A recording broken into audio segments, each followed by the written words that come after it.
রমজান মুবারকের মাস আসার সঙ্গে সঙ্গে আল্লাহ রাব্বুল আলামিন তিনি জান্নাতের সমস্ত দরজাগুলি খুলে দেন, আর জাহান্নামের সব দরজাগুলি আল্লাহ রাব্বুল আলামিন বন্ধ করে দেন। সুবহানাল্লাহ। আর শয়তানকে শৃঙ্খল দিয়ে বেঁধে ফেলা হয়, শিকল দিয়ে শয়তানদের বান্ধা হয়ে যায়। এই হাদিসটা যখনই শুনাই বিভিন্ন জায়গায় লোকেরা বিভিন্ন জায়গায় প্রশ্ন করে, হুজুর কোন তো যে শয়তানদের বাঁধতে হয়, কিন্তু রমজান মাস কত লোকেরা মদ খায়, মিথ্যা কথা কয়, তাহলে শয়তান বান্ধা থাকবো কেমনে? আমি বলি দেখেন, এরও ব্যাখ্যা আছে। এর ব্যাখ্যা হলো এই, কোন ঘড়ি আছে একবার চাবি দিলে 6 মাস চলে, আরেকবার চাবি দিলে 2 বছর চলে, আবার চাবি দিলে লাইফ চলে যায়, এরকমের ঘড়িও আছে। কোন মানুষের শয়তানে এমন চাবি দিছে যে চাবিতে 6 মাস চলে, কোনটায় 10 মাস চলে, কোনটায় বছর চলে। রোজার মাসেও যারা গুনাহ করে শয়তানে এমন চাবি দিছে যে রোজার মাসেও বন্ধ হচ্ছে না, এরা শয়তানের খপ্পরে পড়ে গেছে। আল্লাহ এই চাবি থেকে মুসলমানদেরকে হেফাজত করুন, বলি আমিন। জোরে বলেন আমিন। শয়তান থেকে পানাহ কেউ দিতে পারে না, কোন গভর্নমেন্ট পারবে না। ব্রিটিশ গভর্নমেন্ট পারবে নাকি? American government? কেউ পারবে না। শয়তান থেকে পানাহ দিতে পারে কেবলমাত্র কে?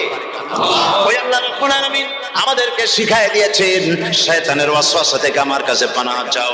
আউযু বিল্লাহি মিনাশ শাইতানির রাজিম।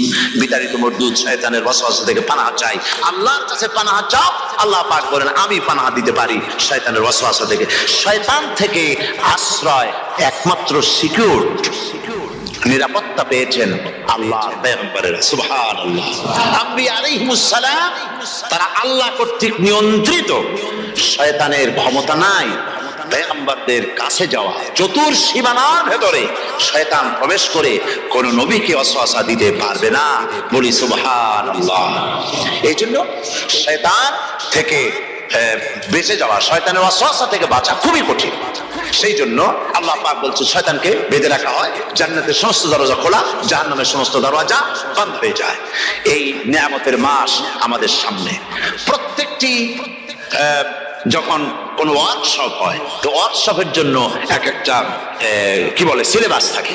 রমজান মুবারক একটা ওয়ার্কশপ, এই ওয়ার্কশপের মধ্যে একটা সিলেবাস আছে, সেই সিলেবাসের নাম হচ্ছে কোরআন। কোরআন কোরআন কোরআন নাজিলের মাসে আমরা কি কোরআন তেলাওয়াত করি? বলেন। রোজা হচ্ছে, হাদিস শরীফের মধ্যে বলা হয়েছে আস-সাওমু জুন্নাহ, রোজা হচ্ছে ঢাল। রোজা কি কন্ত?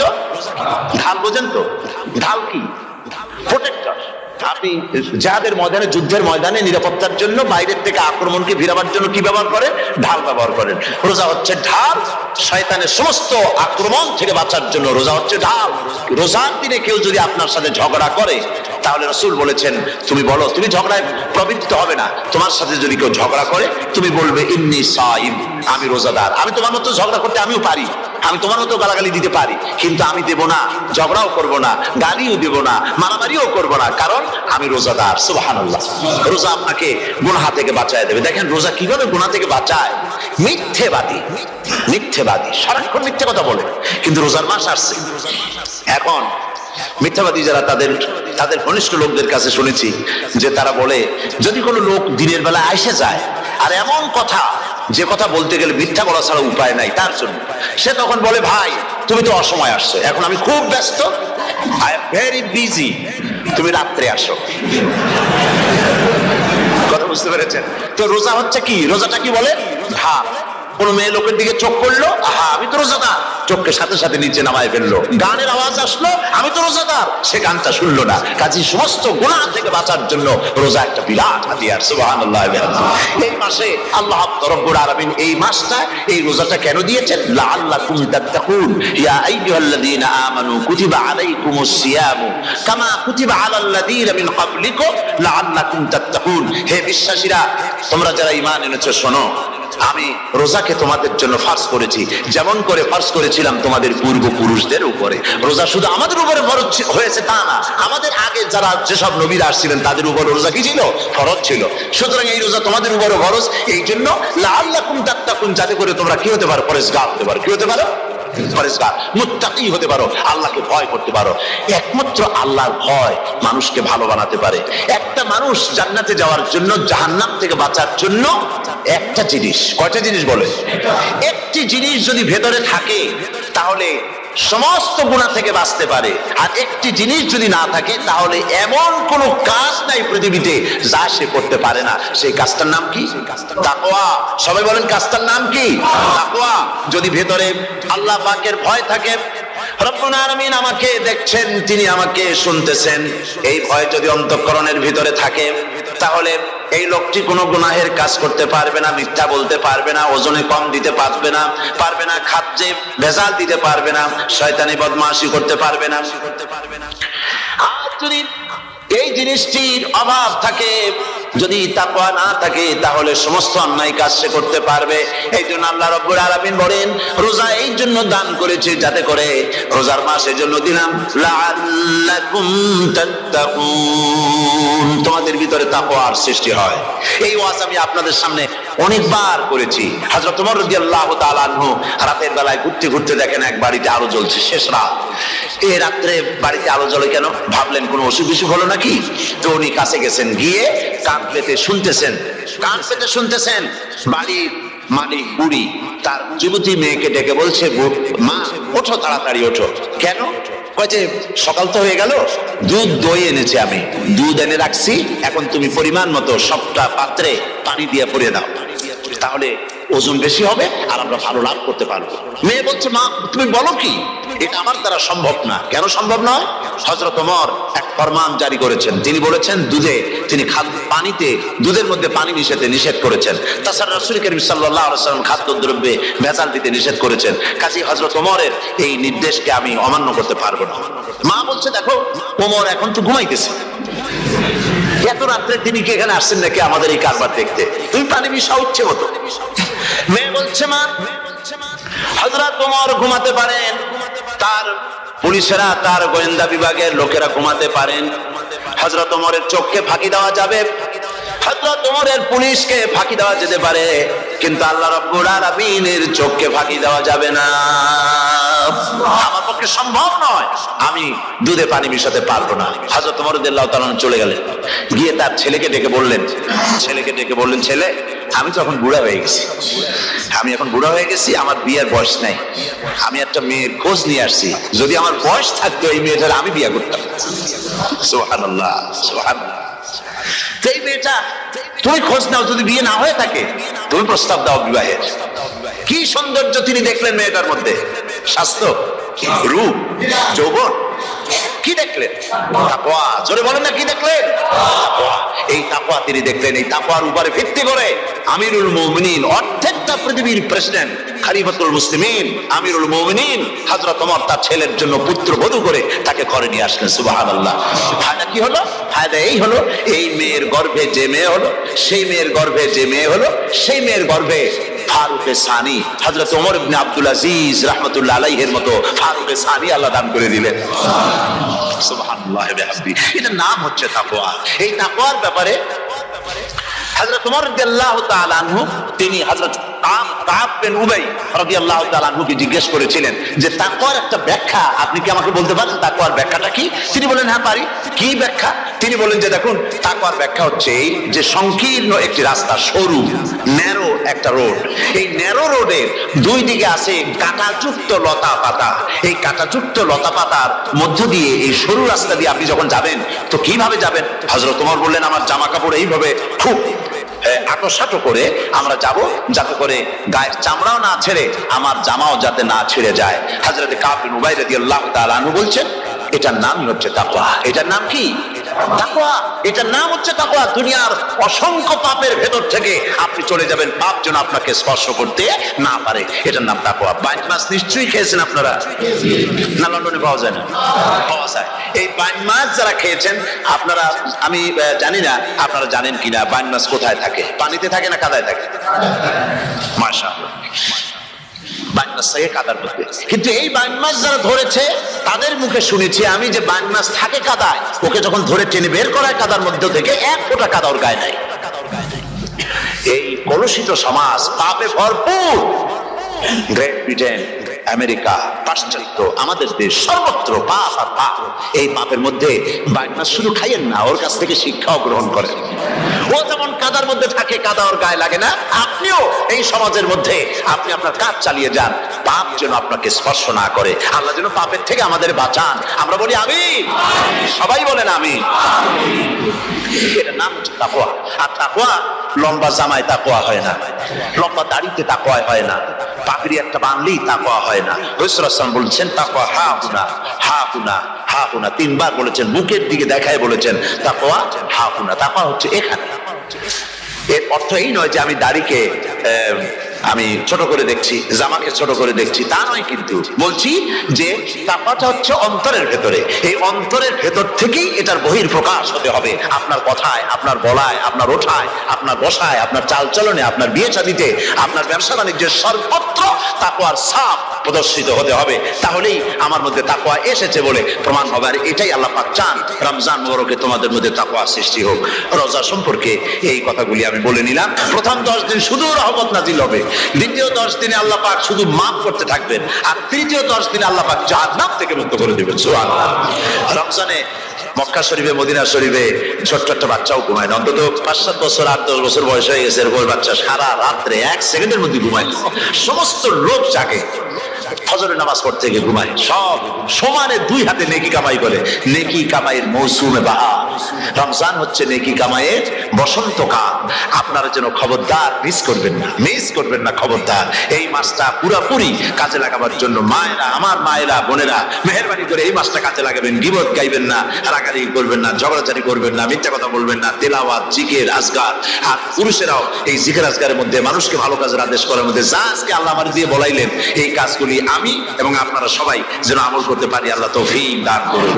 যে ব্যক্তি তওবা করে আল্লাহর পথে চলে, নেক আমল করে, পেছনের জীবনের দোষ ত্রুটি যা করেছেন সবগুলির বদলে আল্লাহ রব্বুল আলামিন নেকি লিখে দিবেন। জোরে বলেন সুবহানাল্লাহ। তার মানে হচ্ছে জীবনে যত অপরাধ করেছিল, তওবা করে যখন ভালো কাজ করবে আর পেছনের কথাগুলি যখন মনে করবে গভীর রাত্রে, আল্লাহ আমি এই ধরনের পাপ করেছিলাম, চুরি করেছি, ডাকাতি করেছি, জেনা করেছি, মদ খেয়েছি, মিথ্যা কথা বলেছি, এই সব কথা বলে যত অনুশোচনা করবে আর অনুতপ্ত হবে, চোখ দিয়া যত পানি পড়বে, নতুন নতুন করে তার আমল নামায় আল্লাহ নেকি লিখতে থাকবেন। জোরে বলেন সুবহানাল্লাহ। রব্বুল আলামিন তার বান্দাকে এত ভালোবাসেন, একজন সাহাবী কতগুলি পাখির বাচ্চা নিয়ে রাসূলের কাছে হাজির হয়েছেন। আল্লাহ নবী বলেন, এই পাখির বাচ্চাগুলি আনলা কেন? সাহাবী বলেন, হুজুর এই পাখির বাসাটা ভেঙে গিয়েছিল, বাচ্চাগুলি যখন ধরলাম ওর মা আমার মাথার উপরে ঠোকলা খেয়ে লাগলো, সে নিজের জীবনের মায়াকে উপেক্ষা করে বাচ্চাগুলিকে হেফাজত করার জন্য আমার উপরে ঝাঁপিয়ে পড়লো। আমি নিয়ে এসেছি এখানে, এই দেখুন ঘরের মধ্যে ঢুকেছে, এখানে ওই পাখিটা এসেছে। আমি রাসূলকে দেখাতে এলাম প্রাণী জগতে মায়ের সন্তানের প্রতি কত মায়া, সেটা দেখাতে এলাম। আল্লাহ নবী বলেন, ও সাহাবী, প্রাণী জগতে সন্তানের প্রতি মায়ের কতটুকু মহব্বত তুমি তাই আমাকে দেখাতে এসেছো। শোনো, এই প্রাণী জগতে সন্তানের প্রতি মায়ের যত মহব্বত, তার চাইতে লক্ষ কোটি গুণে বেশি মহব্বত বান্দার প্রতি আল্লাহ রব্বুল আলামিনের। মহব্বতকে, করুণাকে, রহমতকে, ভালোবাসাকে 100 ভাগ করা হয়েছে। 100 ভাগ করে 99 ভাগ আল্লাহ নিজের কাছে রেখেছেন, আর একটা ভাগ তামাম পৃথিবীর প্রাণী জগতে আল্লাহ ছড়াই দিয়েছেন।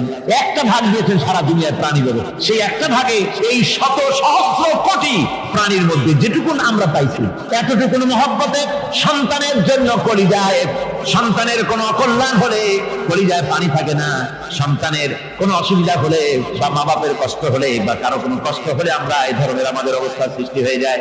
1 ভাগ তামাম পৃথিবীর সমস্ত প্রাণী জগতে ছড়ায় দেওয়ার পর আমাদের অবস্থা যদি এই হয়, তাহলে 99 ভাগ রহমত যার কাছে, বান্দার প্রতি তার মহব্বত কতখানি।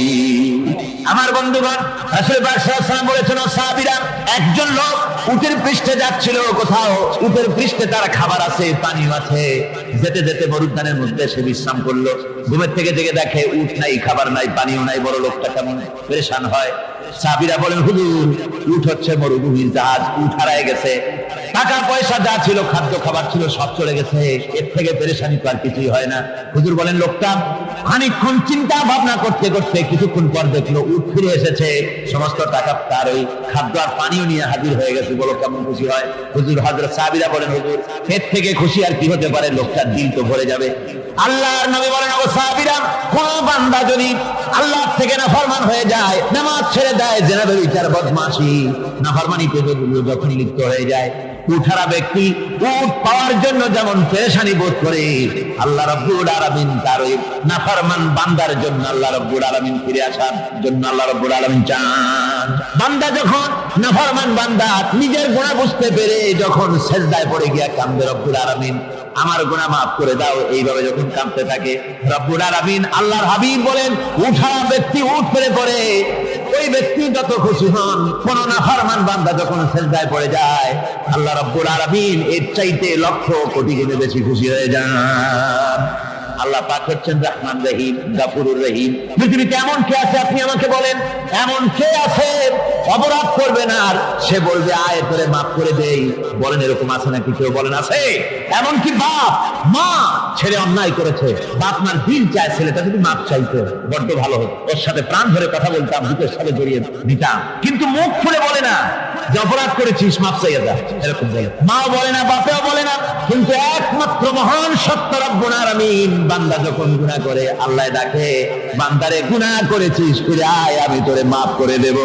গুনাহ করেছিস ফিরে আয়, জিনা করেছিস ফিরে আয়, মদ খেয়েছিস ফিরে আয়, মানুষ হত্যা করেছিস ফিরে আয়, চুরি করেছিস ফিরে আয়, আগুন পূজা করেছিস ফিরে আয়, মাটি পূজা করেছিস, সূর্য পূজা করেছিস, যা করেছিস না কেন ফিরে আয়, আমাকে ডাক দে, আমি তোর জিন্দেগির গুনাহ আমি আল্লাহ মাফ করে দেব। এই জন্য আল্লাহ রাব্বুল আলামিনকে যখন কোন বান্দা একবার ডাকে, দিল থেকে কলিজা থেকে একটা ডাক যদি দেয় আল্লাহ, হাজার ডাকের তুলনায় একটা ডাক আল্লাহ, কলিজা থেকে ডাক। এই ডাকটা কোথা থেকে? কলিজা থেকে। দিল সে जुबान निकलती है, असर रखती है, पर नहीं मगर ताकते परवास रखती है। অন্তর থেকে যে কথা বেরোয় তা প্রভাব বিস্তার করে। কলিজা থেকে যদি কেউ ডাক দেয় আল্লাহ, কলিজার একটা ডাক আলাদা না? বলেন আলাদা কিনা? কলিজা থেকে ডাক বলেন না সবাই আল্লাহ। কলিজা থেকে একটা ডাক যদি কেউ ভাবে আল্লাহকে ডাক দেয় আল্লাহ, আল্লাহ রাব্বুল আলামিন বান্দা যখন একবার ডাক দেয় আল্লাহ তখন 70 বার লাব্বাইক বলেন, 70 বার সাড়া দিয়া বলে বান্দা কি চাও, আমি তোর কাছে হাজির, কি চাস বল আমাকে, আমি মাফ করে দেব। সুতরাং আল্লাহ রাব্বুল আলামিন বলছেন আমার কাছে ক্ষমা চাও, মাফ চাও, আমার কাছে মাফ চাও, যত মাফ চাইবে আমি মাফ করে দেব। পৃথিবীতে এমন কেউ নাই যার কাছে বেশি চাইলে তিনি খুশি হবেন। আল্লাহ রাব্বুল আলামিন এমন এক সত্তা যার কাছে যত বেশি চাওয়া যাবে তিনি তত বেশি খুশি হবেন। হর হমেশা দেনে কো वो तैयार है, जो न मांगे उससे वो बेजार है। যত বেশি চাওয়া যায় আল্লাহর কাছে আল্লাহ তত খুশি হন, আর যে ব্যক্তি চায় না আল্লাহর কাছে আল্লাহ তার উপরে বেজার হয়ে যায়। ওয়ামান তাবা ওয়া আমিলা সালিহান ফাইন্নাহু ইয়াতুবু ইলাল্লাহি মাতাবা।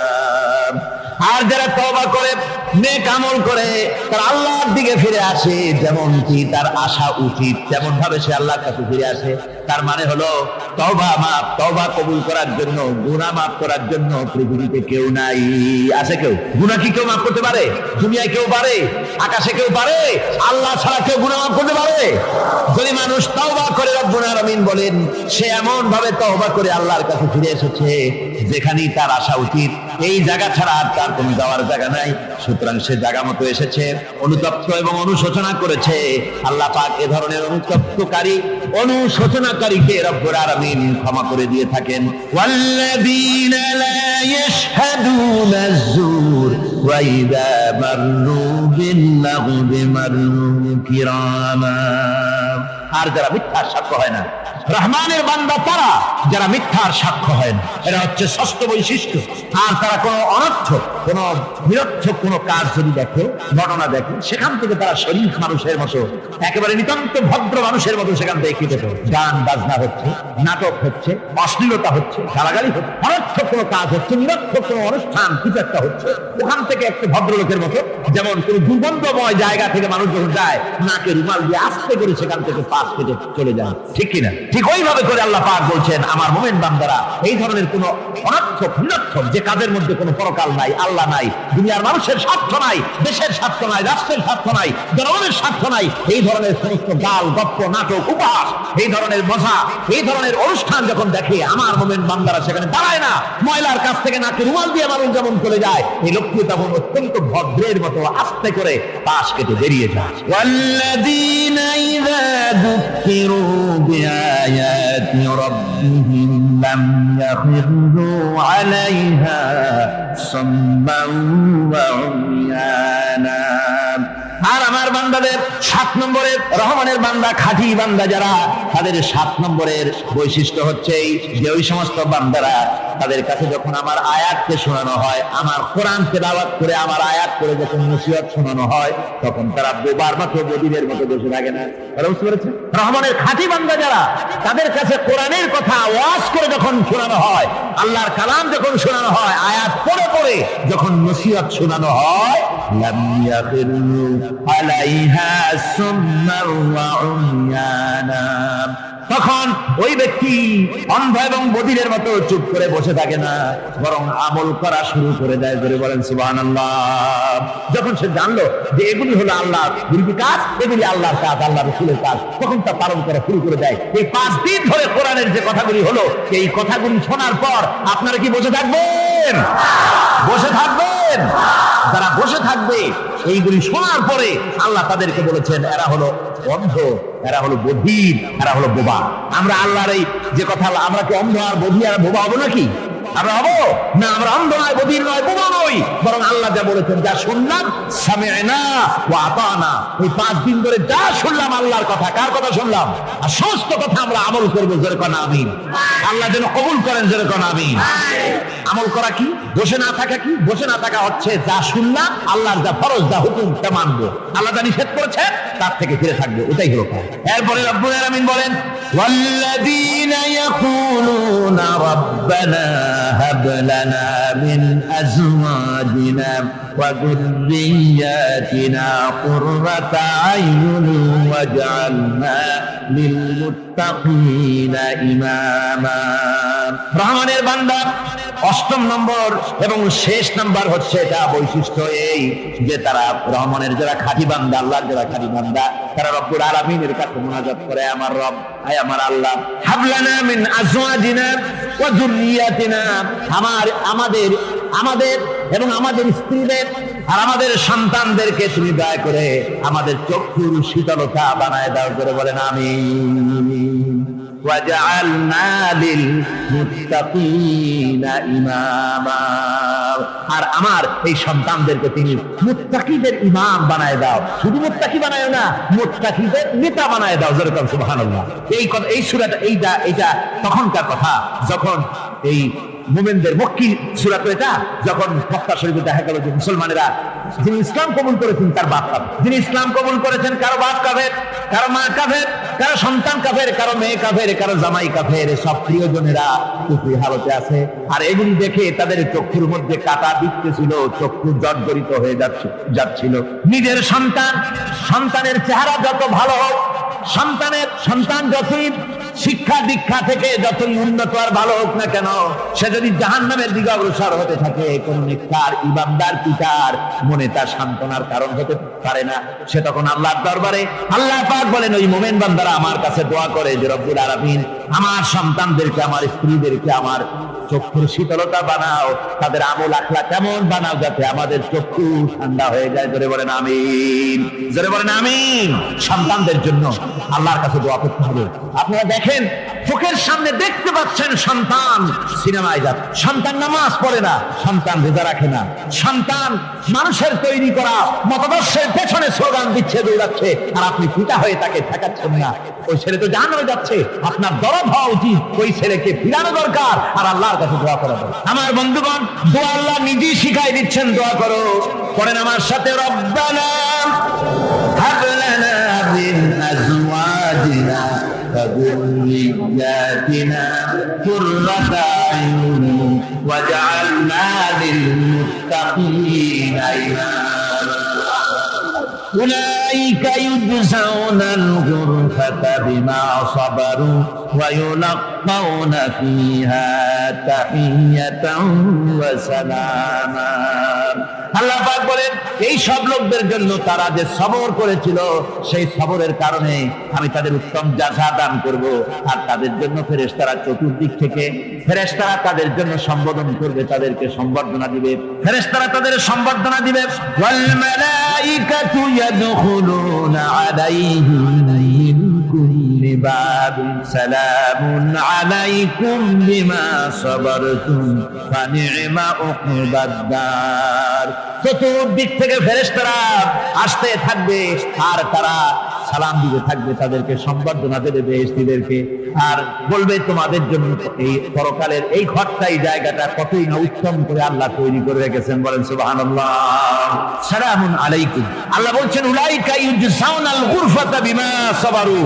তোমরা যে সবর এখতিয়ার করেছিলে সেজন্য আজকে তোমাদের জন্য আমি এই বিরাট নিয়ামত তোমাদের জন্য রেখেছি। দিনকে চালু করতে গেলে, ইসলামে আন্দোলন করতে গেলে বিপদ আসে, আর সেই বিপদে সবর এখতিয়ার করতে হয়। কত ভয় আসে, লোভ আসে, কত কিছু আসে, এগুলিকে উপেক্ষা করে যারা ইসলামী আন্দোলনের জন্য নফসের খায়েশকে, আরামকে হারাম করে দিয়ে আন্দোলনে যারা ঝাঁপিয়ে পড়তে পারে তাদের জন্য আল্লাহ পাক এই সমস্ত নিয়ামত রেখে দিয়েছেন। কুল মা ইয়াবাউ বিকুম রাব্বি লাউলা দুআউকুম ফাকাদ কাযাবতুম ফাসাউফা ইয়াকুনু লিজামা। নবী আপনি এদেরকে বলেন, আপনি এই লোকগুলিকে বলেন যে তোমাদের ব্যাপারে আল্লাহর কি প্রয়োজন পড়েছে যদি তোমরা আল্লাহকে নাই ডাকো, আল্লাহর কাছে যদি দোয়া না করো, যদি হাত না পাতো, আল্লাহ কি যদি না ডাকো, তাহলে তোমাদের দিয়ে আল্লাহর দরকার।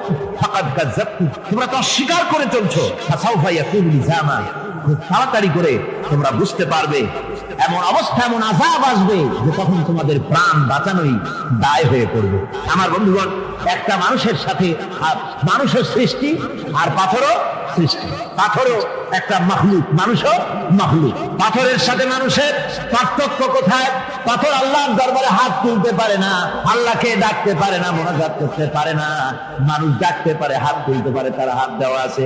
মানুষ হয়ে যদি আল্লাহর দরবারে হাত তুলতে না পারলেন, চোখের পানি যদি না ফেলতে পারলেন, আল্লাহ পাক বলছেন, নবী বলে দেন, আপনি বলুন তোমাদের দিয়ে কি প্রয়োজন আল্লাহর? লাউলা দুআউকুম, তোমরা যদি সেই আল্লাহকে যদি না ডাকো, যদি তার কাছে হাত না তোলো, তাহলে তোমাদের দিয়ে আল্লাহর দরকারটা কি? তোমাদেরকে রব্বুল আলামিন তৃণখণ্ডের মতো উড়িয়ে দিবেন, কোন মর্যাদা থাকবে না আল্লাহর কাছে। সুতরাং মর্যাদা পেতে হলে আল্লাহকে ডাকতে হবে, আল্লাহর কাছে চাইতে হবে।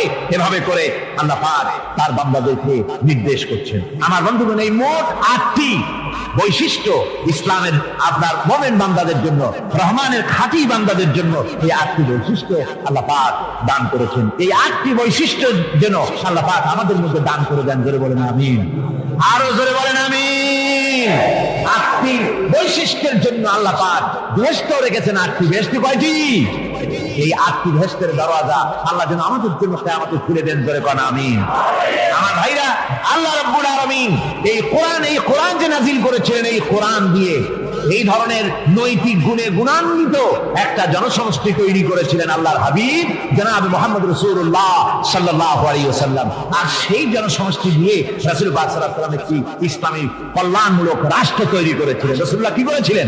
একটা রাষ্ট্র। এই যা বললাম, এই 5 দিন ধরে যা বললাম, এই সব গুণাবলী দিয়ে, এই সব বৈশিষ্ট্য দিয়ে রাসূলুল্লাহ একটা জনগোষ্ঠী তৈরি করেছিলেন। সেই জনগোষ্ঠী নিয়ে মক্কি জিন্দেগি থেকে রাসূলুল্লাহ মদিনায় আসলেন। আর মদিনায় এসে রাসূলুল্লাহ এখন রাষ্ট্রপ্রধান হয়ে গেলেন। কি হয়ে গেলেন? রাষ্ট্রপ্রধান, প্রেসিডেন্ট হয়ে গেলেন। রাসূলুল্লাহ আজকে প্রেসিডেন্ট, রাষ্ট্র হলো। আর কোরআন দিলেন সংবিধান হিসেবে, শাসনতন্ত্র হিসেবে।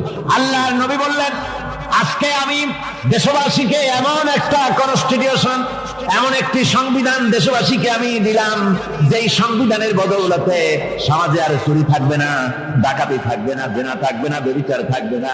এর বদৌলতে মানুষ এখন দরজা খুলে ঘুমাতে পারবে, আর কোনো অশান্তি থাকবে না, চুরি হবে না, ডাকাতি হবে না, নারী ধর্ষণ হবে না, হত্যা হবে না, আরামের জমিন হয়ে যাবে, আর মানুষ শান্তিতে বসবাস করতে পারবে।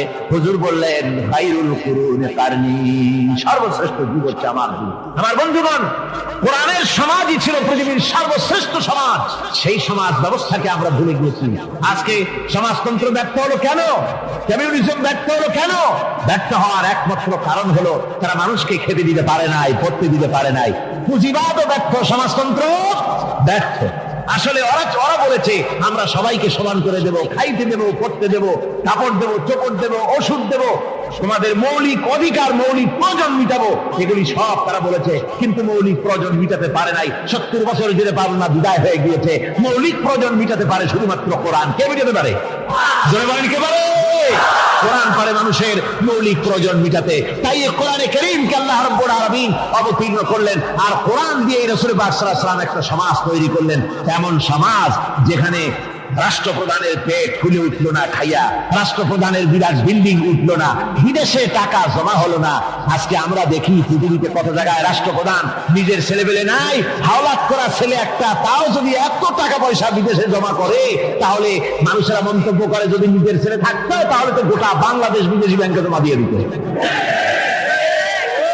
ইসলাম পৃথিবীতে এসেছে মানুষকে এমন এক শান্তির বিধান দিতে। রাষ্ট্রপ্রধান মুহাম্মদ রাসূলুল্লাহ সাল্লাল্লাহু আলাইহি ওয়াসাল্লাম মানুষ খাবার পেয়েছে, দরজা খুলে ঘুমাবার সুযোগ পেয়েছে। আজ হযরত আবু হুরায়রা রাদিয়াল্লাহু তাআলা আনহু বলেন, আমি রাসূলুল্লাহর কাছে গেলাম, হুজুরকে গিয়ে সালাম করলাম। আল্লাহর নবী সালামের জবাব দিলেন, কিন্তু দেখতে পেলাম মুখ নড়ে, আওয়াজ বেরোলো না। কারণ কি? কাছে গিয়ে দেখি নবীজি ক্ষুধার যন্ত্রণায় কথা বলতেছেন, আওয়াজ বেরোতেছে না। এত ক্ষুধা লেগেছে আল্লাহর নবীর। 2-4 দিন চলে গেছে, খাবার নাই।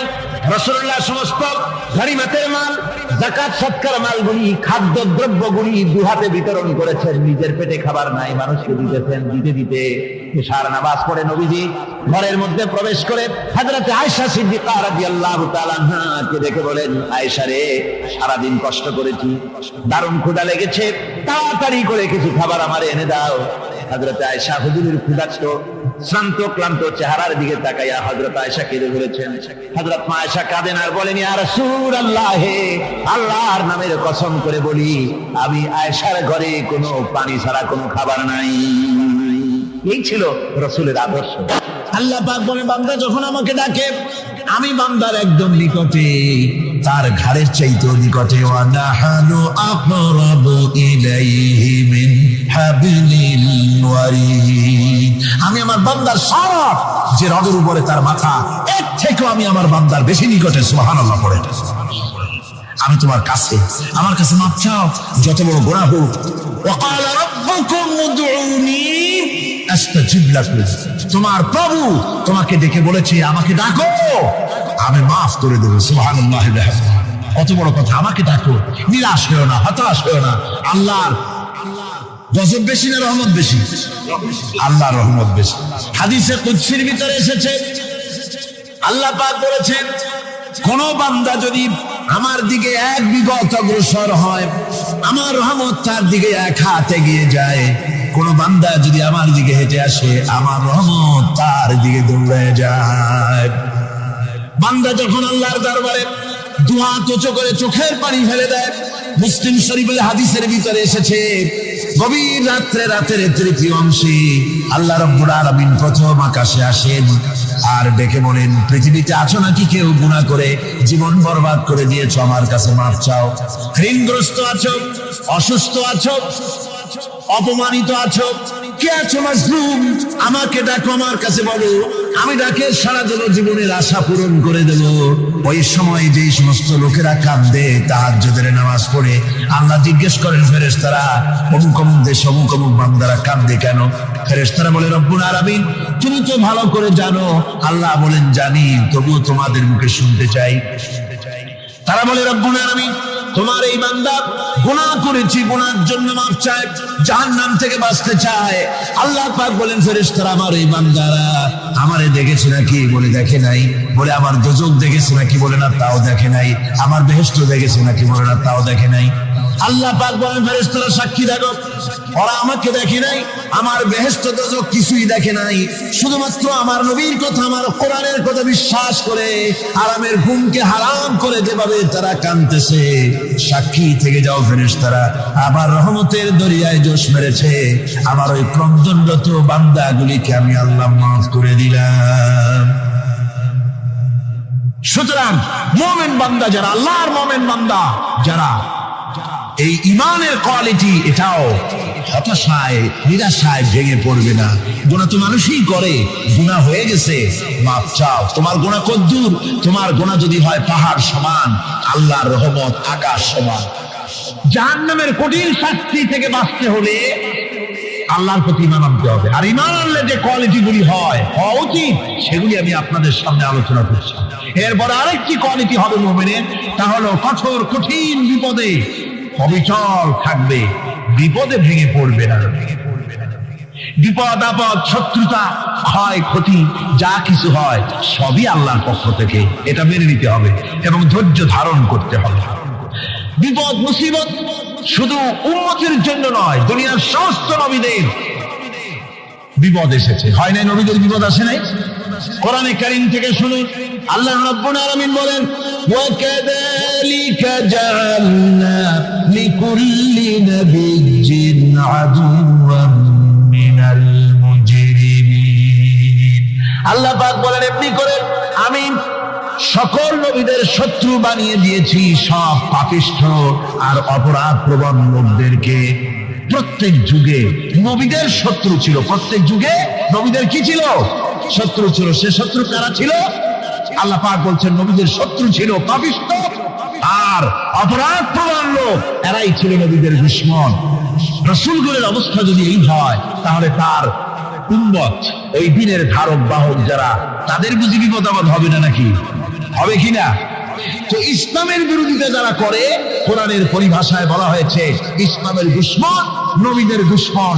দুনিয়ার সব পাপিষ্ঠ আর অপরাধ প্রবণ লোকেরাই ইসলামের দুশমন হয়, নবীদের দুশমন হয়। আজও দেখেন, আজও তাকিয়ে দেখেন, ইসলামী আন্দোলনের বিরোধিতা যারা করে তারা পাপিষ্ঠ চরিত্রের কিনা তাকায় দেখেন, খুঁজে দেখেন, সর্বত্র দেখেন, খুঁজে দেখুন, খুঁজে দেখুন।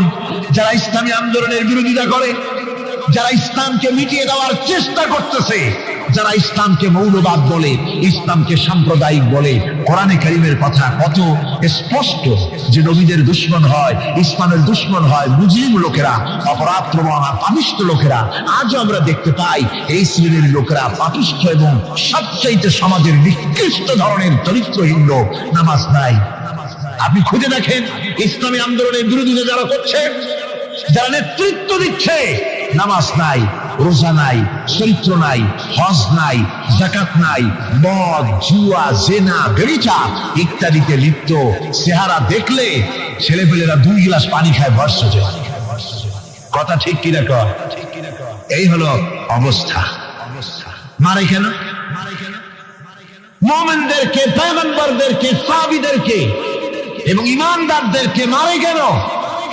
তার কারণ হচ্ছে আল্লাহ রাব্বুল আলামিন বলেছেন, ওয়া মা নাকামু মিনহুম ইল্লা আইয়ুমিনু বিল্লাহিল আজিজিল হামিদ।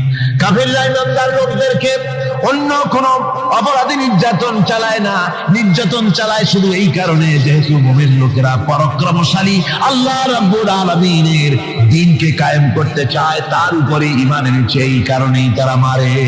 ঠিক কিনা কর? যুগে যুগে নবীদের উপরে, সাহাবীদের উপরে যে অত্যাচার হয়েছে, সে অত্যাচার এই কারণেই হয়েছে, অন্য কোনো কারণে নয়। এই কঠিন বিপদে অবিচলতা এবং ধৈর্যের দৃষ্টান্ত নবীগণ পেশ করেছেন পৃথিবীর বুকে। আমরা দেখেছি ইব্রাহিম আলাইহিস সালামকে আগুনে ফেলানো হয়েছে, আছে না কোরআন শরীফে? আমি কিন্তু গল্প করতেছি না, সব কোরআনের কথা। কিসের কথা? ইব্রাহিম আলাইহিস সালামকে আগুনে ফেলানো হচ্ছে। অপরাধ কি? অপরাধ হচ্ছে হযরত ইব্রাহিম আলাইহিস সালাম দাওয়াত দিয়েছেন, লা ইলাহা ইল্লাল্লাহ। জোরে পড়েন, লা ইলাহা ইল্লাল্লাহ, লা ইলাহা, লা ইলাহা ইল্লাল্লাহ মুহাম্মাদুর রাসূলুল্লাহ। হযরত ইব্রাহিম আলাইহিস সালাম দ্বীনের দাওয়াত দিয়েছেন, এক আল্লাহর দাওয়াত দিয়েছেন, ঈমানের দাওয়াত দিয়েছেন। আর কোন অপরাধ ছিল না। নমরুদ সহ্য করতে পারলো না, কোরআনে কারীমের মধ্যে সব কথাগুলি আল্লাহ পাক এই জন্য বিধৃত করেছেন, এই জন্য কোরআনে কারীমের মধ্যে সব কথা উঠায় দিয়েছেন, যাতে করে মুমিনেরা বিপদ আসলে পরে যেন ঘাবড়ে না যায়। ইব্রাহিম আলাইহিস সালামকে আগুনে ফেলানো হচ্ছে, ফেরেশতা বলছে ইব্রাহিম তোমারে আগুনে ফেলায় দাও, হতেছে আমার কাছে সাহায্য চাও, আমার কাছে ক্ষমতা আছে, আগুনগুলো উঠে নমরুদের বংশ জ্বালিয়ে দেব। হযরত ইব্রাহিম ফেরেশতার কাছে সাহায্য চাইছিলেন নাকি? তিনি বললেন ফেরেশতা তোমার কাছে সাহায্য কেন চাইবো, আমি তো এমন কোন অন্ধ আল্লাহর ইবাদত করি না যেই অন্ধ স্রষ্টা তার গোলামের দুঃখ দুর্দশা না দেখেন, আমি তোমার কাছে সাহায্য চাইবো না। হযরত ইব্রাহিম আলাইহিস সালাম পাশ করলেন। কি বলেন, পাশ করছেন না? ঈমানের পরীক্ষায় পাশ। আগুনের মধ্যে হযরত ইব্রাহিমকে যখন ফেলানো হচ্ছে, রব্বুল আলামিন আগুনের প্রতিরোধ করে দিলেন, ইয়া নারু কুনি বারদাও ওয়া সালামান আলা ইব্রাহিম। আগুন আমার ইব্রাহিমের জন্য শান্তিদায়ক, ঠান্ডা হয়ে যা। এখন কি আর আগুনের বাপের ক্ষমতা আছে ইব্রাহিমের পোড়ানো? আর ক্ষমতা নাই। আমার বন্ধুগণ, ইব্রাহিম আগুনের ভিতরে আরামে বসে আছেন, আর ওদিকে নমরুদ বসে বসে দেখতেছে দূর থেকে। ইব্রাহিম তো জ্বলে না, গায়ের মধ্যে আগুন জ্বলে গেল। ডাক দিয়ে কয়, আগুন তোর হলো কি? কেন জ্বালাইতে পারিস না আমার দুশমন রে? হলোটা কি তোর? তোর কি জ্বালানোর শক্তি বন্ধ হয়ে গেল নাকি? আগুনের ভিতর থেকে জবাব এলো, নমরুদ রে আমার ভিতরে জ্বালানোর শক্তি আছে কি নাই যদি প্রমাণ করতে চাও, টেস্ট করতে চাও, তুই নিজে আয়, তোরে শুদ্ধ তামাম দুনিয়া জ্বালাই দিতে পারি, ইব্রাহিমের এক গাছা পশমও জ্বালাইতে পারি না। তার কারণ হচ্ছে আমি হচ্ছি মাখলুক, আল্লাহ হচ্ছেন খালিক। আল্লাহ আমাকে বলেছেন না জ্বালাতে, তুমি 1000 বার বললেও আমি ইব্রাহিমকে জ্বালাইতে পারবো না। কোরআনে কারীমে ঘটনা বলে মুমিনদেরকে সাহস দেওয়া হচ্ছে, মুমিনেরা দ্বীনের কাজ করতে গিয়ে বিপদ আবাজ আসবে, ঈমানের দাবি হলো বিপদ আসবে, আর বিপদ আসলে ঘাবড়ায় যেও না, মুসিবতে পড়ে চিন্তায় পেরেশানে হয়রান হয়ে যেও না। বিশ্বকবি আল্লামা ইকবাল কি সুন্দর করে বলেছেন, আজ ভি হো জু বিরাহিম কা ইমা पैदा आग कर सकती है एक अंदाज गुलिस्तान पैदा। ইব্রাহিমের ঈমান যদি আজিও কোথাও হয় বিদ্যমান, করতে পারেন অগ্নিকুণ্ডে খুবসুরত এক গুলিস্তান। আজও যদি আগুনের ভিতরে কোন নমরুদ কোন ইব্রাহিমকে যদি ফেলে দেয়, আল্লাহ রাব্বুল আলামিন আজও আগুনকে ফুলের বাগান বানায়া দিবেন। সুবহানাল্লাহ। ভয় পাওয়ার কারণ নাই, চিন্তা করার কোনো কারণ নাই। আমার বন্ধুগণ, হযরত হুদ আলাইহিস সালামকে যখন সমাজের লোকেরা, রাষ্ট্রের লোকেরা ঘিরে ফেলে দিল, সমাজ শক্তি, রাষ্ট্র শক্তি যখন তাকে ঘিরে ফেলে দিল, ষড়যন্ত্রের পাহাড় তুলে দিল, তারে মেরে ফেলে দিবে, হযরত হুদ দেশ থেকে তা পালায় গেলেন না, ভয় পেলেন না। হযরত হুদ আলাইহিস সালাম বললেন, কোরআনে কারীমে হযরত হুদের কথা কোট করা হলো, ফাকিদুনি জামিআন সুম্মা লা তুনজিরুন। সম্মিলিতভাবে ষড়যন্ত্র করো আমার বিরুদ্ধে, সবাই মিলে ষড়যন্ত্র করো, সুম্মা লা তুনজিরুন, আর আমাকে এতটুকু অবকাশ তোমরা দিও না। ইন্নী তাওয়াক্কালতু আলাল্লাহি রাব্বি ওয়া রাব্বিকুম, আমি ভরসা করেছি সেই আল্লাহর উপরে যার কুদরতি হাতের ভেতরে, যিনি আমাদের রব তোমাদেরও রব, আর যার কুদরতি হাতের ভিতরে তামাম পৃথিবীর জানগুলি যার হাতে, সে আল্লাহর উপরে ভরসা করেছি। ষড়যন্ত্র যদ্দূর আছে করতে থাকো, আমি ষড়যন্ত্র পরোয়া করি না। সুবহানাল্লাহ। এটাই হলো মুমিনের কোয়ালিটি। শুধু ঈমান, লা ইলাহা ইল্লাল্লাহু মুহাম্মাদুর রাসূলুল্লাহ, গরুর গোশত খাই, আর রবিউল মাস আসতে পরে ইয়া নবী সালাম আলাইকা, ইয়া রাসূল সালাম আলাইকা, তারপরে গরম গরম জিলাপি আর রসগোল্লা খাইলাম খুব বেশি করিয়া, এর নাম মুমিন নয়। মুমিন হচ্ছে তার চলায় ফেরায়, ওঠায় বসায় সাহসিকতা, তার এক আন্দাজ তৈরি হবে সে। আমার ভাইয়েরা, বিপদে অবিচলতা আমাদেরকে পয়গম্বরেরা শিক্ষা দান করেছেন। আমরা দেখতে পেয়েছি বিশ্বনবী জনাবে মুহাম্মদ মুহাম্মাদুর রাসূলুল্লাহ সাল্লাল্লাহু আলাইহি ওয়াসাল্লাম হিজরতের রাত, কাফেররা চতুর্দিকে দাঁড়ানো। হযরত জিবরাইল এসে বলেন, ইয়া রাসূলুল্লাহ, হে কাফেররা চতুর্দিকে ঘিরে দাঁড়িয়েছে, গভীর রাত, এখন হাতে তাদের তরবারি, সকাল হলে পরেই তারা আপনাকে মেরে ফেলে দেবে, তাড়াতাড়ি ওঠেন, মদিনার দিকে চলে যান। আল্লাহ নবী ঘুমের থেকে জেগে হযরত আলীকে ডেকে বলেন, আলী, আল্লাহ অর্ডার করেছেন আমি মদিনায় চললাম, আমার বিছানার পরে আমার চাদর গায়ে দিয়ে শুয়ে থাকো।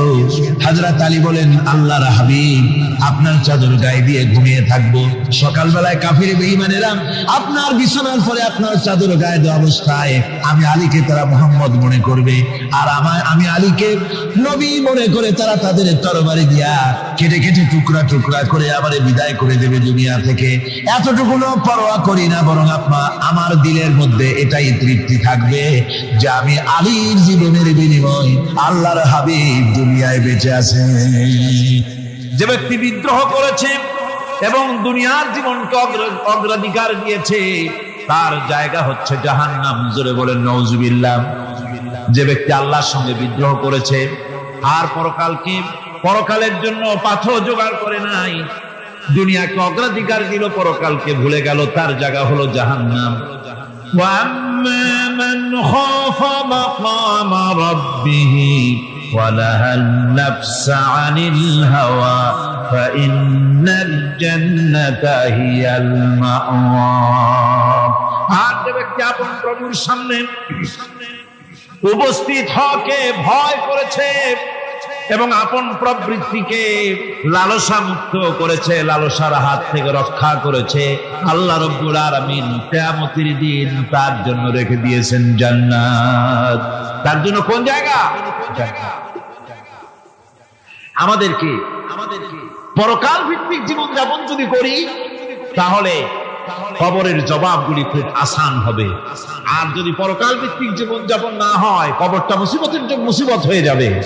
হযরত ওসমান রাদিয়াল্লাহু তাআলা আনহু কবরের কাছে গিয়ে খুব কাঁদতেন।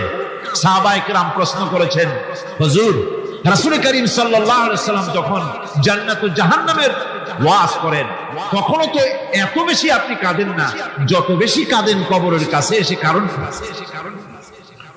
হযরত ওসমান রাদিয়াল্লাহু তাআলা আনহু বলতেন, আমার সাথীরা, আমি আমার হাবিবের কাছে, আল্লাহ রাব্বুল আলামিনের রাসূলের কাছে আমি শুনেছি এই কবরটাই হলো প্রথম স্টেশন, এই কবরটাই হলো প্রথম ইমিগ্রেশন কাউন্টার। এই জায়গায় কেউ যদি ধরা পড়ে যায়, কারো যদি চার্জশিট হয়ে যায়, সব জায়গায় ধরা পড়ে যাবে, হাসরে মিজানে সিরাতে কোনো জায়গায় নাজাত পাবে না। আর এই কবরটা যদি কেউ মুক্তি পেয়ে যায়, মিজান সিরাত হাসর সব জায়গা থেকে আল্লাহ তারে ভালোভাবে পার করে দিবেন। এটা হলো আসল জায়গা, মারাত্মক জায়গা, খুব মারাত্মক জায়গা। আমি এটা কি ইমিগ্রেশন কাউন্টার বলেছি আমার ভাষা। ইমিগ্রেশন কাউন্টার যারা বিদেশ ভ্রমণ করেছেন তারা জানেন। লন্ডন যাবেন, আমেরিকা যাবেন, সৌদি আরব যাবেন, যে কোনো বিদেশে যাবেন, গেলেই পাসপোর্ট তারা দেখবে। পাসপোর্টে আপনার ন্যাশনালিটি কোনটা সেটাই তারা জানতে চাইবে। আপনি কোন দল করেন এটা তারা জানতে চাইবে না। আপনি কোন ভাষায় কথা বলেন তাও তাদের জানার দরকার নেই। প্রথমেই তারা আপনার ন্যাশনালিটি দেখবে, আপনার আইডেন্টিটি কি তারা জানতে চাইবে। তারপরে যদি স্যাটিসফ্যাক্টরি হয়, আপনাকে ভিসা দিয়ে ভেতরে ঢোকবার ব্যবস্থা করে দেবে। আর যদি তারা স্যাটিসফাইড না হয়, তাহলে আপনাকে মেহমানখানায় ঢুকানো হবে গ্রেফতার করে। কবর হচ্ছে এ ধরনের একটি ইমিগ্রেশন কাউন্টার। কবরের ভিতরে মানুষ যখনই রাখা হবে, সঙ্গে সঙ্গে দুজন ফেরেশতা আসবে। কবরের কাছে যারা এসেছিল, দাফন হয়ে যাওয়ার পর এই লোকগুলি 40 কদম যেতে যতক্ষণ লাগে, এর মধ্যেই দুজন ফেরেশতা এসে যাবে। এসে জিজ্ঞেস করবে, মান রব্বুকা, তুমি কোন দল করতে? ওটা তাদের জানার দরকার নেই। চাকরি কিসে করতেন ওটা জানার দরকার নেই। ব্যবসা করতেন না চাকরি করতেন, প্রয়োজন নেই। প্রথমেই জিজ্ঞাসা করা হবে ন্যাশনালিটি, প্রথমেই জিজ্ঞাসা করা হবে তার ন্যাশনালিটি সম্পর্কে, তার আইডেন্টিটিটা কি, এবং সেটাকে সত্যায়িত করার জন্য, বোঝার জন্য 3টি প্রশ্ন। প্রথম প্রশ্ন, মান রব্বুকা, ওয়ামা দীনুকা ওয়ামান নাবিয়ুকা, তোমার রব কে, তোমার দিন কি, তোমার নবী কে। যদি এই ব্যক্তি বেঈমান হয়, মুনাফিক হয়, সে বলবে হায় হাতা লা আদরি, হায় হাতা লা আদরি, জানি না আমার রবকে, আমি জানি না। তোমার দিন কি, দিন কারে কয় বুঝি না। এরপরে আল্লাহর নবী জনাবে মুহাম্মদ রাসূলুল্লাহ সাল্লাল্লাহু আলাইহি ওয়াসাল্লামকে দেখানো হবে, বলা হবে মা কুনতা তাকুলু ফি হাদার রাজুল, এই ব্যক্তি সম্পর্কে তোমার ধারণা কি নিকে, বলবে আমি চিনি না। নাউযুবিল্লাহ। বাস এরপরে তার যা হবার তাই শুরু হয়ে যায়। আর যদি বান্দাটা মুমিন হয়, প্রশ্ন করা হবে মান রাব্বুকা, জবাব দেবে রব্বি আল্লাহ, আমার রব আল্লাহ রাব্বুল আলামিন। ওয়া মা দীনুকা, দীনুনা ইসলাম, আমার দিন হচ্ছে ইসলাম। এরপরে আল্লাহর নবীকে দেখানো হবে। কয়েক রকমের বর্ণনা আছে, কোন বর্ণনায় আছে হুজুরের আকারে দেখানো হবে, অথবা রাসূলকে সরাসরি দেখানো হবে। বলা হবে মা কুনতা তাকুলু ফি হাদার রাজুল, এই লোকটি সম্পর্কে ধারণা কি। মুমিন ব্যক্তি বলবে হাদা নবিয়ুনা মুহাম্মাদুর রাসূলুল্লাহ সাল্লাল্লাহু আলাইহি ওয়াসাল্লাম, ইনি আমার তো সেই নবী মুহাম্মাদুর রাসূলুল্লাহ সাল্লাল্লাহু আলাইহি ওয়াসাল্লাম। আমরা যদি এই রকমের জবাব দিতে পারি, আল্লাহ কবুল করো। সকলে জোরে করে আমিন। জবাব হয়ে যাওয়ার পর গায়ব থেকে আওয়াজ আসবে ফাফরিশু বিল জান্নাতি ওয়ালবিসু বিল জান্নাহ, ও আমার ফেরেশতারা আমার এই বান্দাকে জান্নাতের পোশাক পরায়া দাও, আর কবরটাকে জান্নাতের বিছানা বিছায়া দাও। জান্নাতের পোশাক পরায়া দাও, জান্নাতের বিছানা বিছায়া দাও। ইলা মাদ্দাবাসারিহি, তার চোখের দৃষ্টি যতদূর যায় কবরটা ততটা প্রশস্ত করে দাও। এরপর বেহেশতের পোশাক পরাইয়া, বেহেশতের বিছানা বিছায়া ফেরেশতা বলবে নৌম কানাউমুল উরুস, ঘুমিয়ে যাও। দুলামিয়া যেমন বাসর সজ্জায় নতুন বউ নিয়ে আরামে ঘুমায়, এরকম আরামে ঘুমায় যাও। ইলা ইয়াউমিল কিয়ামা, কিয়ামত পর্যন্ত ঘুমায়। হারামে ঘুমিয়ে থাকবে। এরপরে সিংহায় ফুৎকার হবে, সিংহার ফুৎকারের আওয়াজে তার ঘুম ভেঙে যাবে। বলবে ইয়া ওয়াইলানা মাম্মা আসানা মিন মারকাদিনা, হায় আফসোস, আমার এত আরামের ঘুম থেকে কে আমাকে জাগ্রত করলো, আমার ঘুমটারে নষ্ট করলো কে। আওয়াজ আসবে হাযা মা ওয়াদার রহমান ওয়া সাদাকাল মুরসালুন, এটা হচ্ছে রহমানের সেই ওয়াদা, আর মুরসালিনরা নবীরা সত্য কথাই বলেছিলেন, সেই কিয়ামত অনুষ্ঠিত হচ্ছে। আমার বন্ধুগণ, সেজন্য এই দুনিয়ার মোহে পড়ে থাকলে পরে দুনিয়ায় যারা অগ্রাধিকার দিবে দুনিয়াকে পরকালের তুলনায়, জবাব দিতে পারবে না কবরের ভিতরে গিয়া।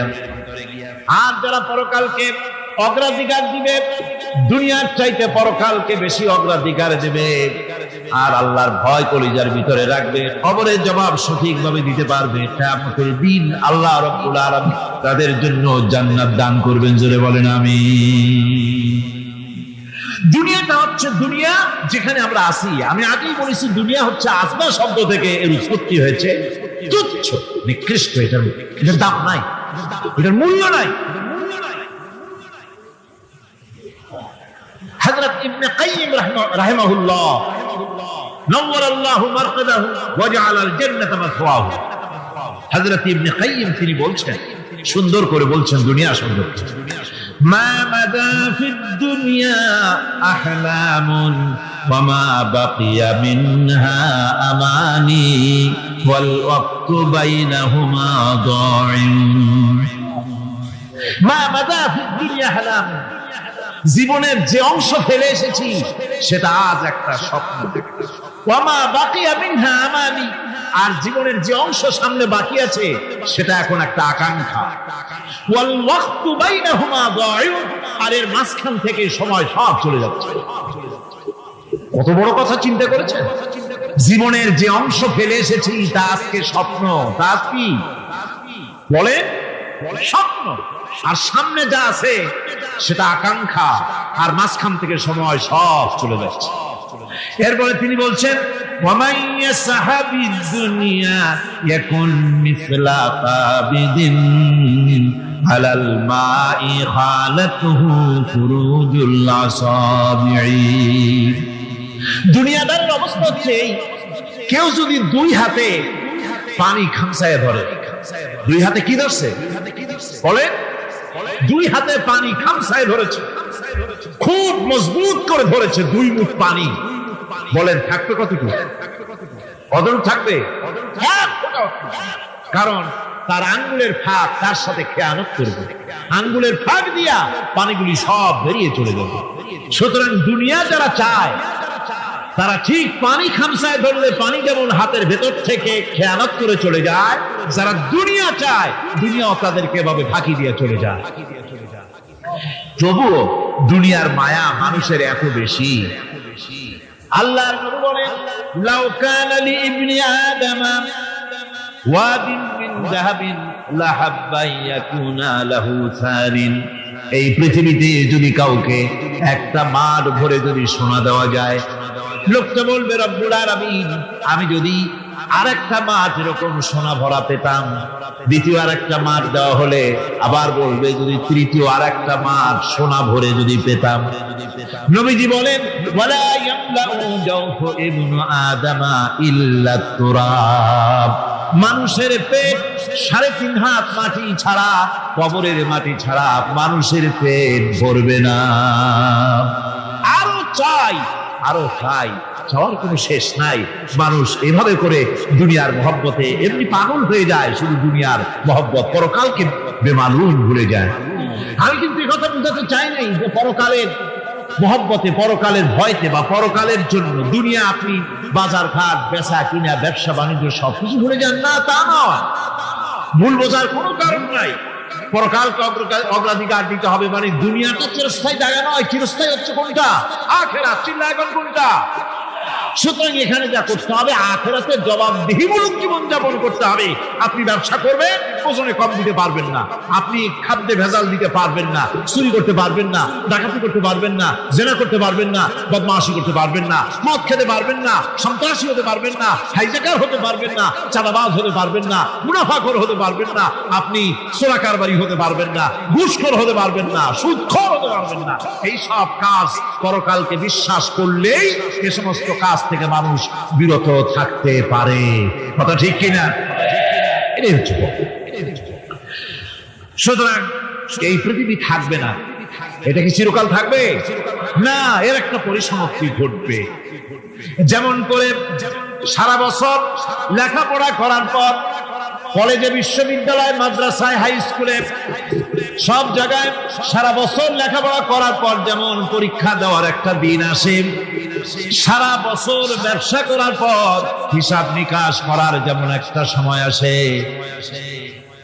সারা মাস চাকরি করার পর বেতন পাওয়ার যেমন একটা দিন আসে, সারা জীবন চাকরি করার পর পেনশন পাওয়ার যেমন একটা সময় আসে, অনুরূপ ভাবে এই দুনিয়া যেদিন শেষ হয়ে যাবে, আল্লাহ নির্ধারিত সময় শেষ হয়ে যাওয়ার পর একটা সময় আসবে যখন আল্লাহ রব্বুল আলামিন সব শেষ করে দিবেন, লন্ডভন্ড হয়ে যাবে, কিছু থাকবে না।